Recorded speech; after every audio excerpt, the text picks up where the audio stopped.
Thank you for being on the show once again.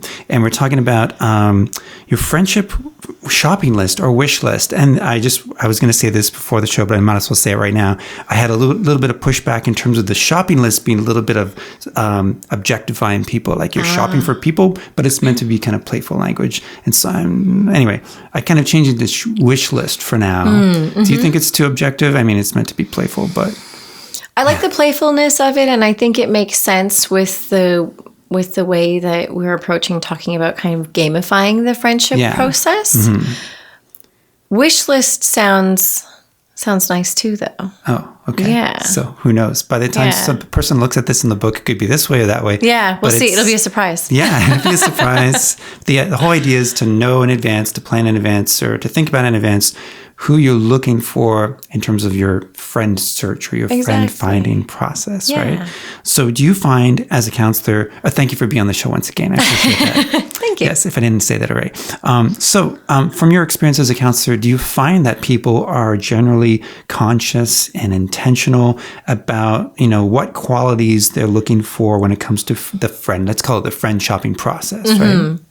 I'm going to make a potentially controversial guess that I don't think people are consciously aware of what traits they might be looking for. Rather, I think people might be geared towards, who is intriguing or what people are around me in different situations and how do our personalities kind of meld together. So I believe that people might look for friends in a haphazard way, though I also believe that there can be exceptions of this, of course, and it might just depend on the situation. If you're, playing a group sport and there are clearly people who are interested in the same sport, so then you might shop around for friends there, see who do you connect with, how does the conversation flow, whereas if it's in, we'll say like the open marketplace, right, the great wide world of people that could potentially be friends, it might be more haphazard.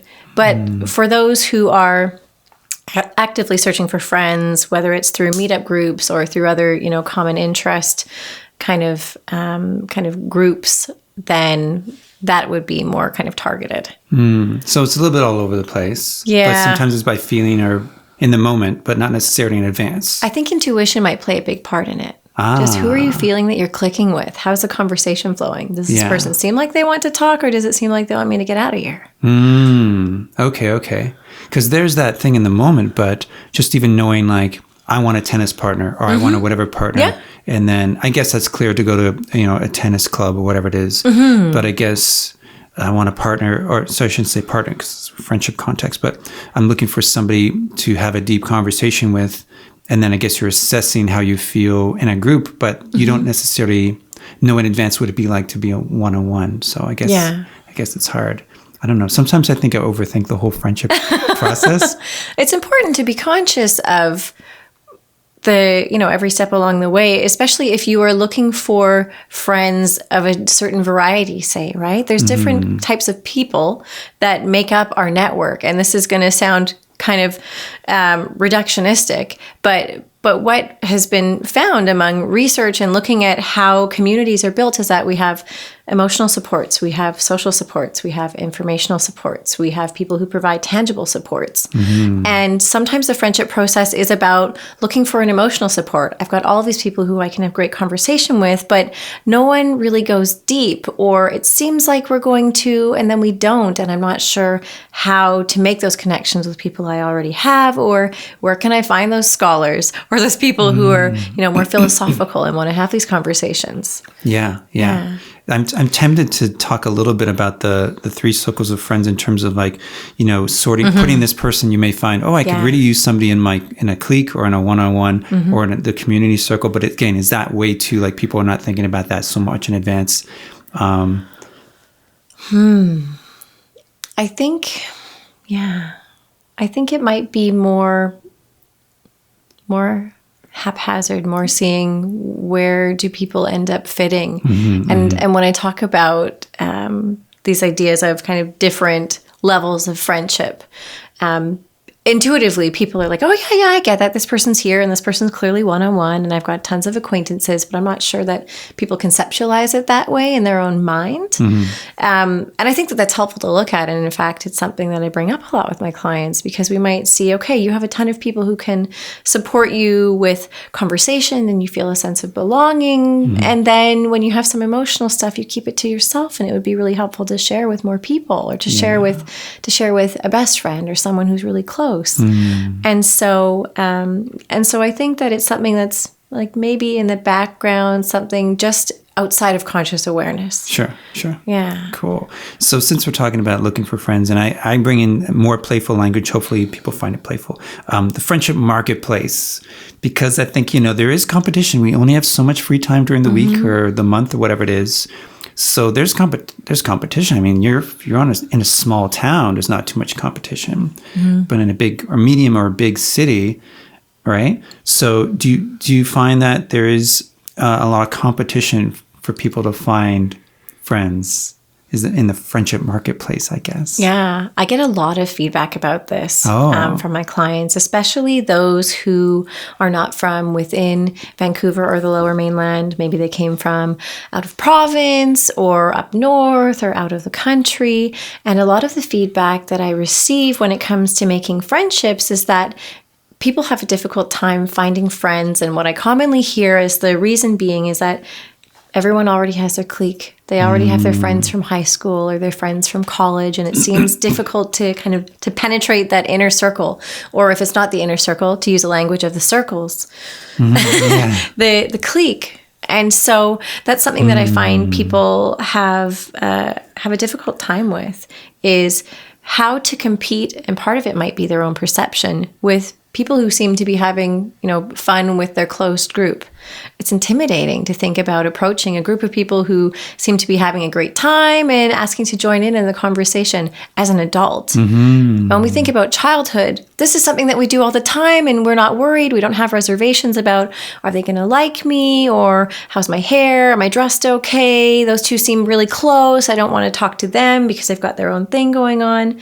We get so much in our heads about how we are already excluded that it can be difficult sometimes to muster up that courage to ask to be included. Yeah. Well, this kind of leads me to another question of, how open are people generally, do you think, about saying that they're even in the market, whatever, looking for new friends versus, like I'm in between jobs at the moment. People might say that. That's not, it's a bit of stigma, of course, but like in between relationships, romantic relationships, that's a pretty common thing to say. Yeah. But to say like, I'm kind of, friend shopping right now. Just so you know, I mean, maybe not say that like that, but like, just as a point of conversation, because like, this is something that's really important to me. I'm looking for new friends right now. And you don't have to say like, and you might be one of them, because we seem to have a good rapport, because that's like super meta weirdo guy or whatever.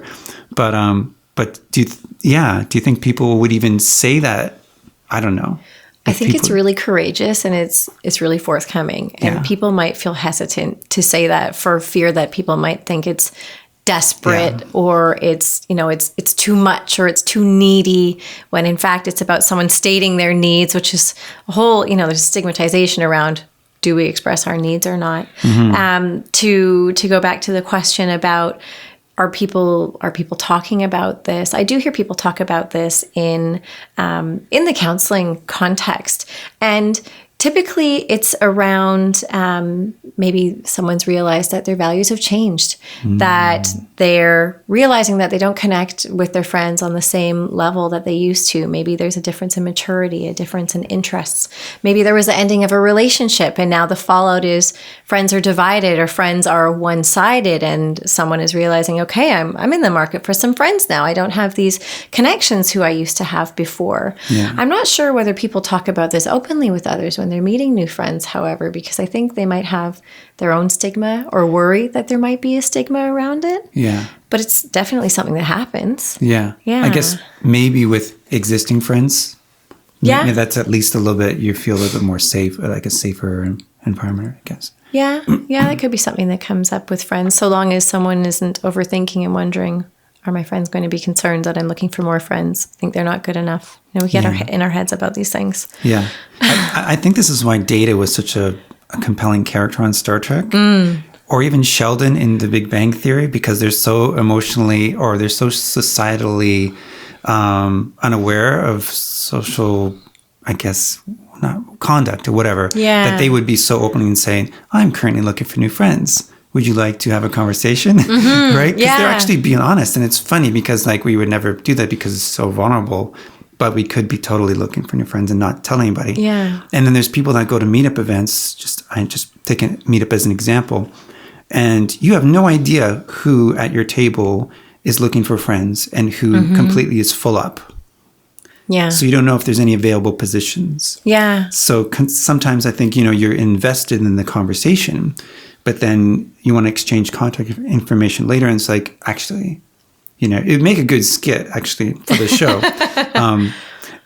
To actually have that. So like I'm full up right now, but I appreciate, I'll keep your resume on file though. Yeah. Your friendship resume on file. And people are so worried about rejection, right? But we fear rejection because we're born looking for two things, significance and belonging. And we find that in groups. Yeah. In our early years, if we're lucky enough, we have that sense of significance and belonging in families. And as we differentiate ourselves from our family, move out or become more independent, then we're looking for that belonging socially and to be among a group of people and believe that I'm an outsider and feel that I'm an outsider.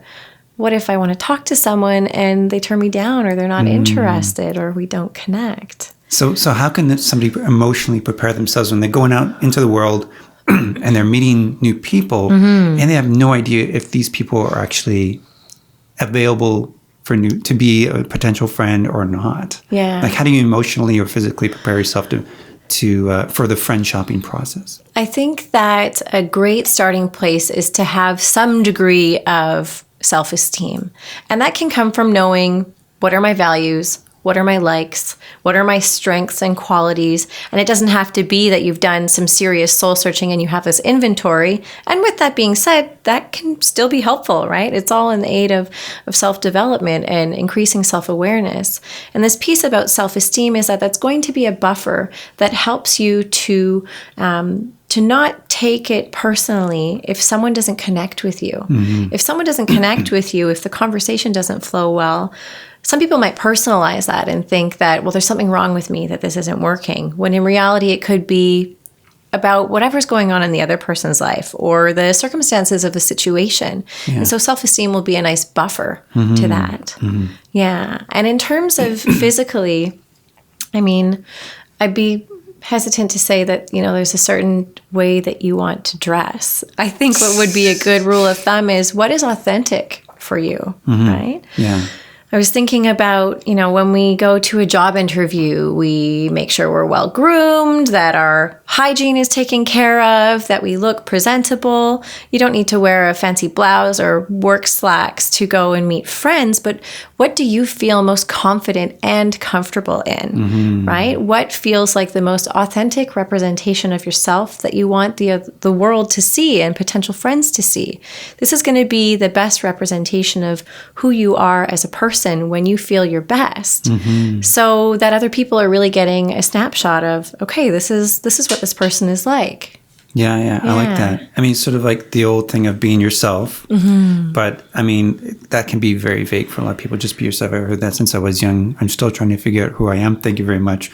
But I think it's maybe even easier to say like, be the best version of yourself, which includes dressing, how you dress if you wanted to put on a good, or some good impression sounds a little maybe too salesy, but I think that what we wear can affect our mood. Oh, okay. So I think it's about that. I think maybe that's what you're getting at. Yeah. Yeah, because you feel more confident when you're wearing a certain thing. Yeah.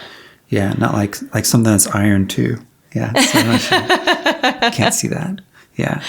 Yeah. So I guess this is related to my other question about, things people should think about during the friend finding process. We're talking about preparing for it, but is it anything come to mind in terms of like just being during the friend finding process? I guess, it could include rejection as well, but yeah. I think some things that might be helpful to keep in mind is what kinds of friends are you looking for?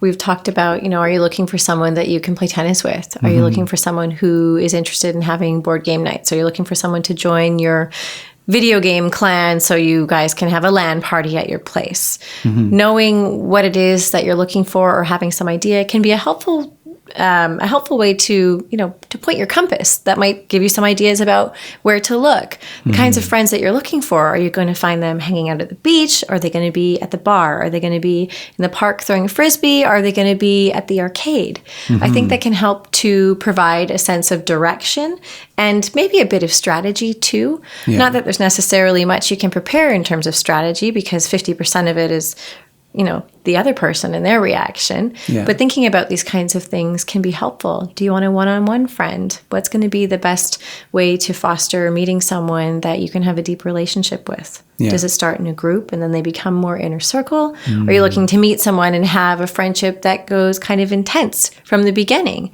This will inform, where are you going to look? How are you going to approach people? What kinds of conversations do you want to have in the beginning? Sure. Yeah. And we should just touch really briefly on, like, if somebody just wanted to find the best place, the best website, whatever it is, for finding friends in their city. A lot of people might go to Google. We talked about Meetup, right? Meetup.com. I don't work for Meetup, not getting any kickbacks, but I organize my meaningful discussions through those. Yeah. But what would be your go-to places to find friends in your city? Assuming it's a medium to large size, smaller, might be more easier or harder, depending on, Yeah. I was recently told about a mobile app called We3. And unlike Meetup, where it sounds like sometimes there can be some unknown factors of who already knows one another and who among us are shopping for friends or looking for friends, We3 is 3 people meet up for the purposes of making friends. And so that could be a really great resource. Another thing that comes to mind is, this won't be specific, but this can hopefully provide some direction, is what are you interested in? What is available in your community already that caters to that interest? Yeah. If you like pottery, is there a pottery class you can take? If you like taking photos, if you like bird watching, what is already available out there where there is a group of people or there are individuals who are doing this kind of thing that you can meet up with and reach out to? And that'd be a Google search generally? Google search, yeah. Or maybe it's looking at, those flyers that community centers send out and tell you about what different kinds of classes are going on, soap making or learning a language or those kinds of things. Yeah. That can be a helpful resource as well. Great. Thank you. So, like I said before, we try to get a little bit personal on here, and I think it's just helpful, right? It's relevant. So, how often would you say that you're consciously engaging in the friend shopping process for you in your life, Ashley Greensmyth? I would say that how often? I would say not that often. I think that my circles are sufficiently filled right now. I tend to have close friends for life, which is not to say that there's never room to make new friends. There always is. If there's someone who has similar interests or we connect on something. And what I've found is that it seems that in different stages of my life is when I tend to make more connections and make more friends. So of course there's, the arbitrary elementary school, and those are people who I keep in touch with to varying degrees who I've known for the entirety of my life. So they know the goofy, awkward Ashley who said she was going to be a therapist one day. And then there's my high school friends who know the goofy, theatrical Ashley who said she was going to be a therapist or an actor one day. Okay. And then there are friends who I've met in college who were studying the same things as me. Friends who I've met in university who are in the same professional spheres. And that seems to be the magnet that has pulled in different friends at different times throughout my life. So as for right now, I suppose I could say I'm not in the market for friends specifically, but I'm always open to meeting new people, and connection is one of my top values. So I find that I have great conversations with people often, and they may be people who I have great conversations with again in the future, or it may be that we were looking at the same book in the bookstore and we had a chat. Yeah. Interesting. And of course they do say, what is it that you lose half your friends every 7 years? Isn't that something like that? I feel like... Is that it? I think that's what it is. Wow. And our body cells change every 7. That's a lot to happen. I know. It's not fair. Okay. That's really interesting. I wonder if that might have to do with developmental changes that we might go through. What's going on in different stages of our life in these kinds of intervals? Or is it maybe less arbitrary, but around 7 years? Yeah. I know kids getting married, moving away. Absolutely. Yeah. If you spend a lot of time traveling after school or after a certain break, then maybe it's hard to keep in touch with friends at home. Similarly, if you have a great network of friends from when you were traveling and then you come back, I could see how that might line up with different stages of adulthood and different kind of developmental phases in early years too. Yeah, for sure. Shall we end on a more positive note in terms of like that statistic of if there's one piece of advice that comes off the top of your head that you haven't already mentioned or that you want to reiterate about the whole friendship shopping, friendship looking for, friendship finding process? Allowing yourself to connect with other people can be a deeply vulnerable experience. And what we know about vulnerability is that people are afraid, people are fearful, people are worried that they're going to be rejected or that people won't like what they have to say or they'll mess it up somehow or say something wrong. And I really want to encourage people to be brave and do it anyway. Sometimes we opt for the stress of not knowing as opposed to the stress of finding something out. And if we can play into that curiosity and really tap into that, we can become really courageous. And that might come from knowing yourself more deeply or really reflecting on what's missing in my life. How can I bring it in? Who can bring it with me? And where can I find them? That's a great piece of advice. Thank you, Ashley, for being on the show. Thank you for having me. It's been great. Hey guys, if you enjoyed this podcast, then please like and subscribe, and please help to support this project by donating on our Patreon page. Thanks.